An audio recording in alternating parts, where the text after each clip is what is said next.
I never could have pictured myself as the architect of someone's complete downfall. But when I uncovered what my daughter-in-law Elena was doing to my son David, something inside me shifted, like a dormant volcano finally erupting after years of quiet pressure. This isn't just a tale of revenge. It's a heartbreaking saga of trust shattered, a family torn apart, and the slow, painstaking rebuild from the ruins. David, my brilliant, kind-hearted boy who transformed my humble cybersecurity startup into a multi-million-pound juggernaut, had married Elena 3 years ago in what seemed like a fairy tale union. She was polished perfection. A finance was with her own boutique catering to the elite, always flashing that dazzling smile and wrapping me in hugs that felt like home. But behind the facade, she was systematically dismantling him for the empire he'd built. AITA for methodically stripping away everything she held dear, leaving her to rot in the mess she'd created. The cracks appeared so subtly at first, like the first faint tremors before an earthquake, easy to dismiss as nothing. One lazy Saturday afternoon, I swung by their grand home nestled in the leafy home counties, arms full of fresh tomatoes from my Surrey garden. David was in the living room, slumped in his favorite armchair, eyes fixed on a blank TV screen as if it held some invisible secret. When I called his name, he startled, blinking slowly like a man emerging from a deep, disorienting dream. "Dad, is it morning already?" His words slurred together, and his hands, those steady hands that had coded algorithms to outwit the world's cleverest hackers, trembled visibly as he tried to sit up straighter. Elena glided in from the kitchen, her presence like a cool breeze, immediately fussing over him with a soft blanket. "Oh, darling, you know how those new vitamins make you foggy right after. The doctor's spot on. They'll help in the long run." She pressed a kiss to his forehead, her fingers weaving through his hair with such apparent tenderness, then turned to me with that warm, concerned smile that had always put me at ease. I left with a nagging unease, but convinced myself it was just the grind of running a massive company catching up to him. That night, though, sleep evaded me. I tossed, replaying the vacant look in his eyes, wondering how my vibrant sun had dimmed so suddenly. Weeks slipped by, and the oddities piled up, each one a pebble adding to an avalanche I couldn't yet see. David called me late one evening, his voice thick and wavering over the line. "Dad, I can't access the servers. Elena, she changed the passwords for security, yeah? My head's just swimming." My heart skipped. David forgetting a password? The man who designed unbreakable firewalls from scratch? I rushed over the next day, finding him in the kitchen, pacing erratically, sweat glistening on his forehead despite the chill in the air. "Everything's blurry, Dad, like I'm underwater." His eyes were glassy, distant, as if he were looking through me rather than at me. Elena appeared like a guardian angel, a mug of steaming herbal tea in hand. "You're overworking yourself again, love. This special blend from the wellness clinic. Drink up, it'll chase the fog away." She guided the mug to his lips, her touch gentle but insistent, watching intently as he swallowed. In front of me, she was the picture of devotion, sighing softly about his relentless schedule and how she was holding everything together. But as she turned away to rinse a dish, I caught a fleeting glimpse of satisfaction in her reflection in the window, a subtle curl of her lip that sent a chill down my spine. Driving home, the doubt festered like an open wound. Was she truly helping, or was this some twisted form of control? The emotional weight pressed on me. Memories of David as a boy, laughing wildly as we built model rockets in the garden, clashed violently with this hollowed-out version of him. The isolation deepened next, a cruel, creeping shadow that enveloped him completely. His university mates began reaching out to me, their messages laced with confusion. "Dave's ghosted us, says he's battling health stuff and needs to lay low." I soon realized Elena was the puppeteer, commandeering his phone to send those curt dismissals, weaving a narrative of mental health crises that kept everyone at bay. One crisp morning, with David napping upstairs for the third time that week, I confronted her over a pot of tea in their sun-drenched kitchen. She leaned forward, her eyes welling with perfectly timed tears. "It's tearing me apart, Pops. The mood swings are vicious, the forgetfulness heartbreaking. It's like the stress is devouring him from the inside. I've arranged specialists, but he insists on privacy. Pushing him only makes it worse." Her hand clasped mine across the table, warm and seemingly earnest, but there was a micro pause, a tightening around her eyes, as if she were assessing whether I'd swallowed the bait.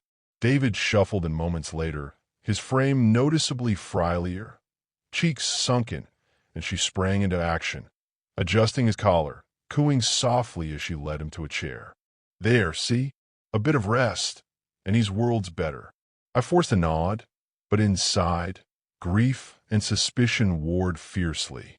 That evening, alone in my study with a glass of scotch burning my throat, I pored over old family albums.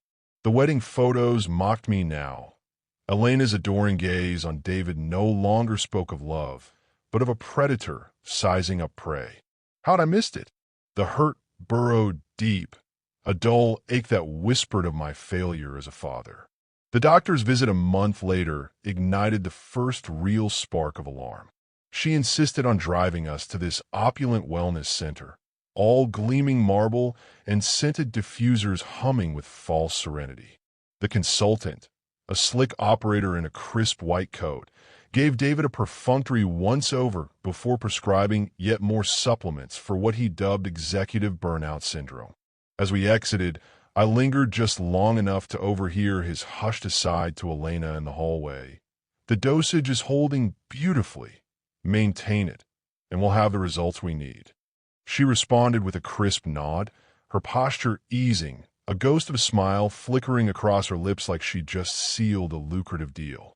David, oblivious in his haze, shuffled ahead. The car ride back was suffocating. My mind raced with questions I couldn't voice. This wasn't burnout, this was sabotage.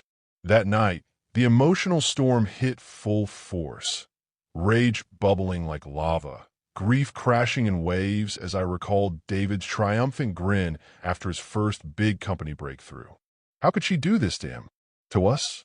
The dam finally broke during a tense Sunday roast she'd invited me to. Her hospitality a thin veil over the brewing chaos. I stepped away to the bathroom, passing her study where the door stood slightly ajar. Her voice slithered out, low and laced with glee. "The incapacity papers are all set. Once he's officially incompetent, those voting shares slide right to me as guardian. He's crumbling fast. Hallucinations, rages, the whole pathetic show. The board won't even blink." Then came the laugh, cold, victorious, echoing in my ears like shattering glass. I froze, peering through the crack. She lounged in the chair, legs crossed elegantly, twirling a strand of hair with a face radiant in triumph, devoid of any remorse. My world tilted. I slipped back to the table. Appetite vanished, the betrayal searing like acid in my veins. If you've ever endured that soul-crushing sting of betrayal from someone you let into your heart, I'd love if you dropped the word betrayal in the comments. And share where you're watching from.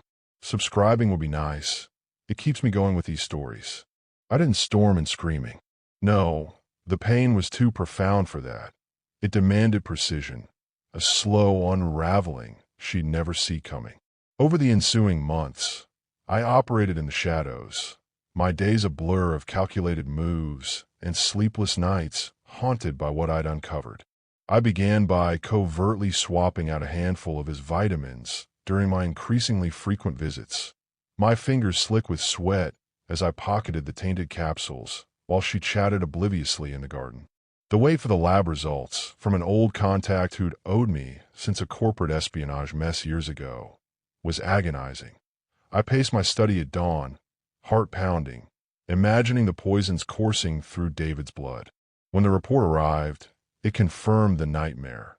A toxic brew of benzodiazepines, scopolamine, and heavy sedatives, dosed to erode his mind inch by inch, mimicking irreversible decline.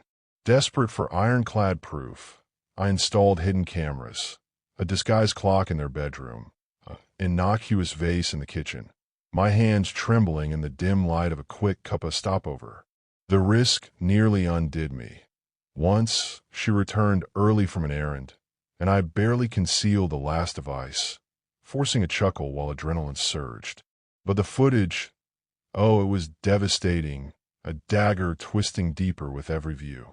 In the dead of night, I'd huddle over my laptop, tears blurring the screen as I watched her loom over David's drugged, helpless form. "Look at you, you worthless lump," she'd hiss, her voice dripping venom as she dripped liquid into his bedside water. "Can't even remember your own name anymore. Can you? Pathetic. I married a genius, and now you're just a drooling idiot. A few more weeks, and I'll have you locked away in some asylum, drooling in a corner while I take every penny you've got." Her face contorted in disgust, eyes narrowed to slits, lips pulled back in a sneer that revealed the monster within. And David, my poor boy, would stir faintly, mumbling incoherently, unable to defend himself, his vulnerability amplifying the cruelty. Each word she spat was a fresh wound to my soul. I'd paused the video, head in hands, sobbing silently for the son she'd reduced to this shadow, for the love she'd weaponized. The emotional toll was relentless, waves of fury crashing against grief, self-doubt whispering that I'd let this happen. I channeled it into action, slipping evidence to a trusted contact at the National Crime Agency over hushed pints in a dimly lit pub. "This clinic's rotten," I urged, passing sample vials, my voice steady despite the storm inside. He uncovered the fraud. Illegal scripts peddled to the wealthy, Elena's name all over the logs. Simultaneously, as trustee of the family fortune, I delved into finances, her consulting fees, a blatant siphon to hidden Cayman accounts. Old board allies froze the flows discreetly. She noticed the glitches, her complaints sharpening over dinners. "The bank's messing about. Sort it. Pops?" I'd nod, masking the satisfaction as her composure frayed. She unraveled visibly, pacing late at night, snapping at David with increasing venom. "Shut up, you blithering fool," she'd snarl when he mumbled questions in his haze, her patience thinning. Once she skipped a dose in her distraction. He had a brief, heartbreaking lucid flash, furrowing his brow at her. "Elena, why do I feel like this?" She laughed it off cruelly. "Because you're weak, darling. Always have been." But her hands betrayed her, shaking as she rushed to correct it. I nearly burst in then, the urge to protect him overwhelming, but restraint won. The trap needed to be perfect. With her rigged psychiatric evaluation looming that Friday, I orchestrated the climax. I phoned her midweek. "Let's have a little family lunch this Sunday, to celebrate you, Elena, for all you've done caring for David." She preened over the line, unsuspecting. How thoughtful, Pops. The day dawned bright, but tension hummed like electricity.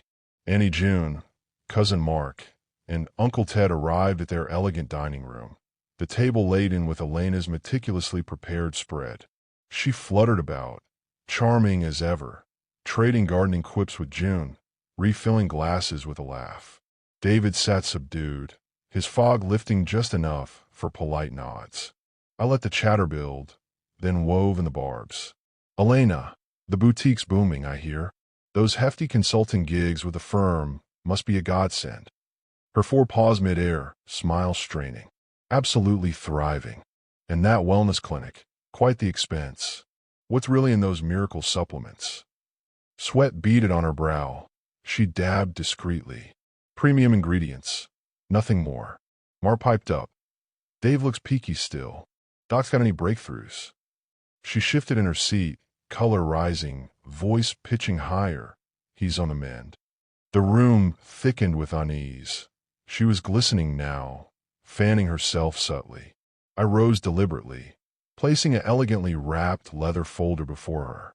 "A gift," I said evenly, "for your unwavering care of my son. Family cooed appreciatively. Elena's eyes sparkled greedily as she unwrapped it. Pops, this is too much. She flipped it open. Embezzlement trails first. Her breath hitched. Toxicology breakdown next. Hands quivered. Camera stills and transcripts last. Her own vicious words immortalized. The folder tumbled. Her face crumpled from delight to ashen terror. Mouth agape in silent scream. June gasped first. You poisoned him? Our David. Tears streamed down her cheeks. Mark bolted up. You vile witch. All for the bloody money. His fists clenched, voice thunderous. Ted roared. We open our arms to you. And this betrayal? You're done. Elena stammered, voice fracturing. It's a setup. Lies. But denial dissolved into panic, her body slumping as the truth engulfed her. Sirens pierced the air. I'd coordinated impeccably. Police flooded in. Elena Thompson, arrested for poisoning, fraud, assault. She detonated. No. You bastards. He's framing me. She clawed at the officers, overturning a chair, wild-eyed and feral. David, defend me. I did everything for you. He met her gaze, horror etching his features, silent as stone. They wrestled her down, cuffs snapping, her screams raw and piercing. Let go. I'll end you all. Hair disheveled, makeup smeared in black rivulets. She kicked and dragged her heels across the floor, nails scraping wood. The officers held firm, hauling her out as neighbors gaped and filmed. Her final wails faded into the squad car, a broken echo of the queen she'd pretended to be. The trial was a spectacle of despair. She flung accusations, wept theatrical tears, blamed a troubled past. It failed. 15 years, assets vaporized, legacy in tatters.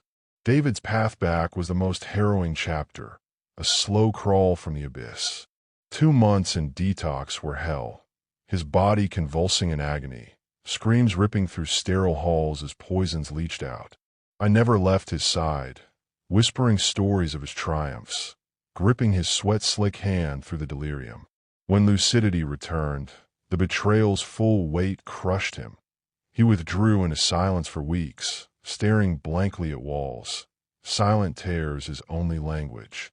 Therapy sessions were raw excavations. Dad. She called me worthless, a fool, and I believed her lies. The guilt, the shame, it nearly broke him anew. We liquidated it all, the company to principal buyers, the house with its poisoned memories.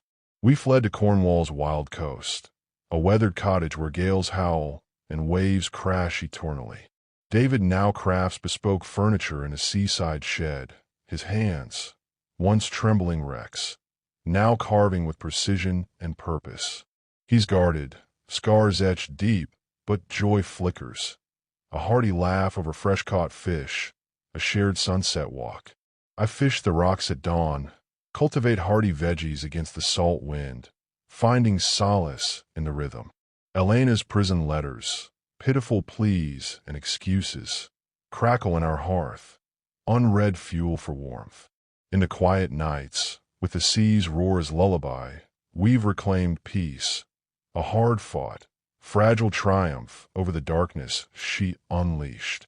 If this story gripped you to the end, thank you truly. Subscribing helps immensely so I can keep sharing these raw tales. Cheers.